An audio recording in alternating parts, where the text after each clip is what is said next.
ನಮಸ್ಕಾರ. ನನ್ನ ಹೆಸರು ದೇವೇಂದ್ರ ಕುಮಾರ್ ಅಂತ. ನಾವು ರೈಲ್ವೆ ವರ್ಕ್‌ಶಾಪ್‌ನಲ್ಲಿ ಇರುವಂಥ ಸ್ಕೈ ಕ ಯೋಗ ಕ್ಲಾಸಿಂದ ಆಳಿಯಾರ್ ಎಂಬ ಆಶ್ರಮಕ್ಕೆ ನಾವು ನಮ್ಮ ಸ್ನೇಹಿತರೆಲ್ಲ ಹೊರಟ್ವಿ. ಆಳಿಯಾರ್‌ಗೆ ಹೋದ್ಮೇಲೆ ಬಹುಶಃ 24-25 ಜನವರಿ ತಿಂಗಳು ಇರಬೇಕು ಅನಿಸುತ್ತೆ. ಆ ಸಂದರ್ಭದಲ್ಲಿ ನನಗೆ ಕೈ ಮತ್ತು ಕಾಲು ತುಂಬ ನೋವು ಕಾಣಿಸೋಕ್ಕೆ ಶುರುವಾಯಿತು. ಆವಾಗ ಏನು ಮಾಡೋದು ಅಂತ, ಇಲ್ಲಿ ಇನ್ನೂ ಜಾಸ್ತಿ ಹೊತ್ತಿದ್ರೆ ಆಗಲ್ಲ, ಹೋಗ್ಬಿಡೋಣ ವಾಪಸ್ ಮೈಸೂರಿಗೆ. ಅದು ಪ್ರೋಗ್ರಾಮ್ ಇದ್ದಿದ್ದು 5-6 ದಿನ ಇದ್ದಿತ್ತು.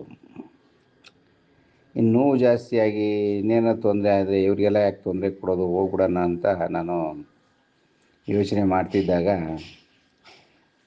ನಮ್ಮ ಜೊತೆಲಿ ಬಂದಂಥ ವಿನಯ್ ರೆಡ್ಡಿ ಅವರು ನನ್ನ ಸಮಸ್ಯೆಯನ್ನು ಕೇಳಿದ್ರು. ಯಾಕೆ, ಏನಾಯಿತು, ಯಾಕೆ ಹೋಗ್ತೀನಿ ಅಂತ ಇದ್ದೀರಾ ಅಂದಾಗ ನಾನು ಹೇಳಿದೆ ಅವ್ರಿಗೆ, ಯಾಕೋ ಪೇಯ್ನ್ ಜಾಸ್ತಿ ಆಗ್ತಾಯಿದೆ ನನಗೆ, ಕೈ ಮತ್ತು ಕಾಲೆಲ್ಲ, ಆದ್ದರಿಂದ ಹೋಗ್ಬಿಡೋಣ ಅಂತ ಇದ್ದೀನಿ ಅಂತಂದು.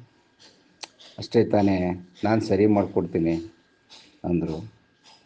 ಅವರು ಪುಣ್ಯಾತ್ಮರು ಏನು ಮಾಡಿದ್ರು ಅನ್ನೋದು ನನಗೆ ಗೊತ್ತಿಲ್ಲ. ಇದೇ ಫಸ್ಟು ನಾನು ನೋಡಿದ್ದು ಅವ್ರನ್ನ. ಆಕ್ಯುಪಂಚ್ ಅಂತಲೇನೋ ಏನು ಮಾಡಿದ್ರು, ಟಚ್ ಮಾಡಿದ್ರು ನನಗೆ ಅಷ್ಟೇ.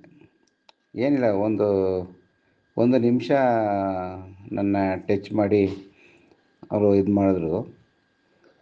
ಮಾಡಿದ್ದು ಒಂದು ಸ್ವಲ್ಪ ಹೊತ್ತಿಗೆ ಪೇಯ್ನು ಕಮ್ಮಿ ಆಗ್ಬಿಡ್ತು. ಆಗ ಸ್ವಲ್ಪ ಪೇಯ್ನ್ ಕಮ್ಮಿ ಆದಾಗ ನೋಡಿದೆವು, ಪರವಾಗಿಲ್ವಲ್ಲ, ಏನು ಆಶ್ಚರ್ಯ ಇದು, ಬರೀ ಟಚ್ ಮಾಡಿದ್ರೆ ಪೇಯ್ನ್ ಕಮ್ಮಿ ಆಗುತ್ತಾ?